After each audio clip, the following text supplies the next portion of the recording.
We welcome you back to Gillette Stadium here in Foxborough. It's the Vikings holding on to the football as we jump into the action in the first quarter. Now the try here for the extra point. He's got it, and the Vikings take a 7-0 lead.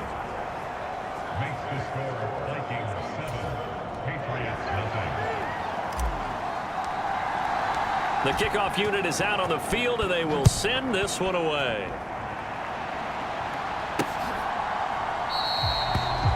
And from back there, a wise move. He'll just sit on this one, and it'll come out to the 25. New England trying to get to place on offense. Sitting in first place in the division. They've got an open date on the calendar coming up next week. So, Charles, you and I were talking about this before the game. This one for them kind of has some extra importance. It certainly does, because if they can get the win here and pad their lead a bit or at least keep pace, then they can really kick their feet up and say a job well done at this point and not have to worry about ball at all until they're back in their facility, back in their meeting room, getting ready for the next game. It's a gain of 11 yards that time, and it produces a new set of downs. So from the 36 now, 1st and 10.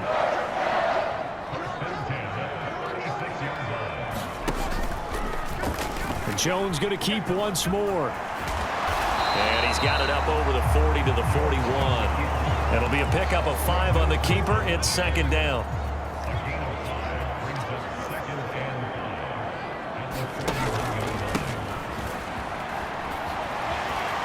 And he'll be out of bounds up near the 45 at the 44. Still a couple yards short of the first as the 3-yard gain brings up a 3rd down.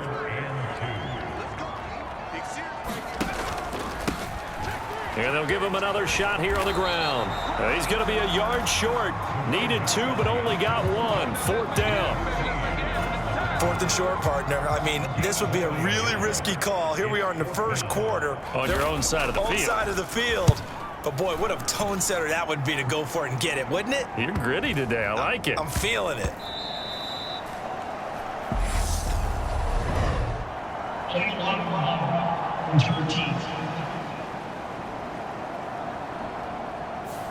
That flag accepted, and it backs the offense up a little bit. So the special teams penalty cost some yardage there as they come out on 1st and 10. Inside handoff, Henry. And he's brought down, but not before they get it across the 20-yard line.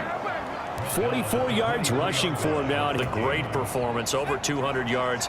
He still wants to be fed. And they should. That's exactly what you should do. I have not yet met a running back that's run for over 200 yards that says the very next week, hey, let's back things up. Yeah, I don't need it as much. No, they want it more and more. They're going to be ready to go because they think that's going to happen naturally now.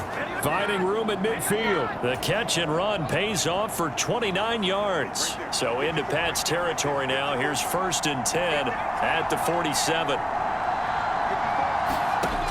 Back to throw. Nowhere to go here. He lost the football.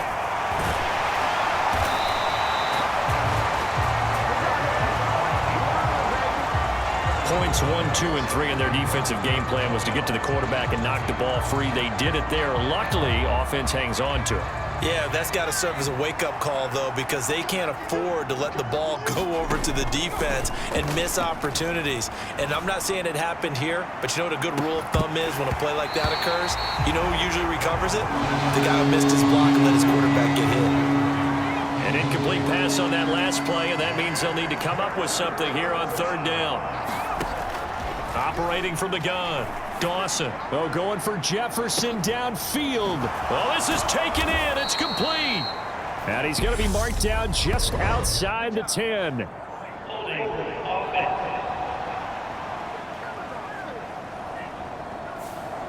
So that one a hold right guard. And you understand why offensive and defensive linemen probably go to martial arts schools and work on their hands so often, because that can be the make or break difference on a play.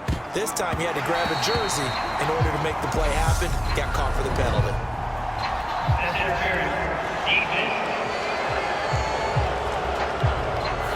So pass interference to call. That's going to set him up with a 1st down. And if it's a bang-bang play, maybe the flag stays in the official's pocket, but instead He definitely impeded the receiver's right to catch the football. The officials letting the players know how the game's going to be called here in the first quarter. And a strong run there as he'll take this all the way down to the 35. 11 more yards that go around, a first down as well. They're making a real first quarter statement with a run game, no doubt. For those who remember old school football, running it, establishing things, seeing backs find holes, get through them, they've got to like what they're seeing from this unit so far. Right now, they've decided to, as you've said, establish the run game, and they've been successful doing it. And all the way inside the 15 before they drop him. Here's a 1st and 10 at the 14-yard line. Henry up the middle. And he's going to get about 4 down inside the 10 to the 9. Not a run that you're going to write home about, but still a good first down run. That's what an offense calls staying on schedule. 3 to 4 yards on first down, you're set up very well for the rest of the drive. And he will score. Touchdown, Vikings. Derrick Henry with his 17th rushing touchdown on the year. And the Vikings have taken a 13-0 first quarter lead. So 2 drives, 2 touchdowns here in this first quarter, and he's got both of them. Well, he's certainly setting himself up for a big game here, and I think if the play caller doesn't get in his own way, they should keep riding him the entire way of this game. Until the defense proves they can stop him, that's what I would call.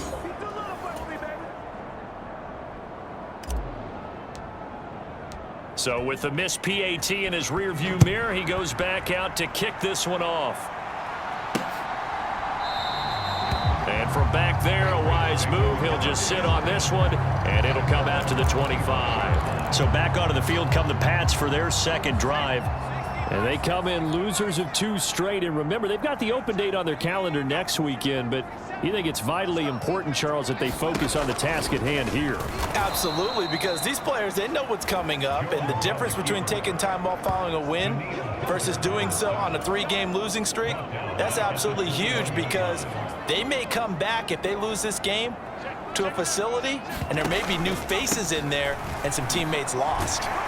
And he stopped right at the 25 after a gain of 5. This defense for the Vikings, they were terrific a week ago in the win over Washington. And I don't know what the actual percentages are, and I don't know the analytics when you create 5 turnovers or takeaways in a game.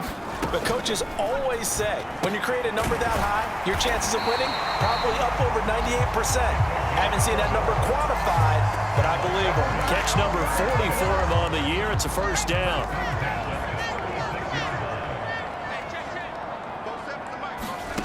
Throwing Jones. The Vikings after him, and they get there for the sack. It'll be a loss of 10, and it'll bring up 2nd.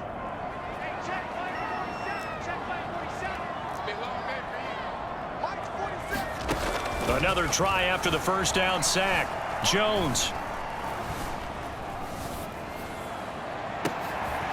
Throwing left side, it's complete. And they're going to have this across midfield and inside. So the big play gets him across midfield now for 1st and 10.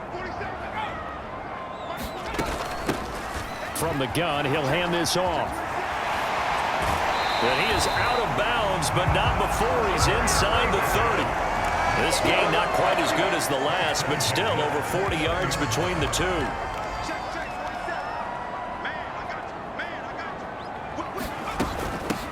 Running game working. They'll stick with it on first down. And he's in. Touchdown, Patriots. A great play there. His 9th touchdown of the season. And the Patriots have cut it back within a score. Now for the extra point, Daniel Carlson.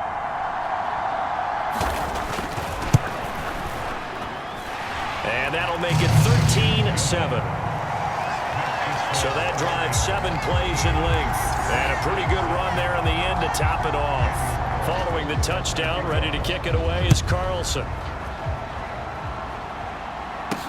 Taken in at the 3.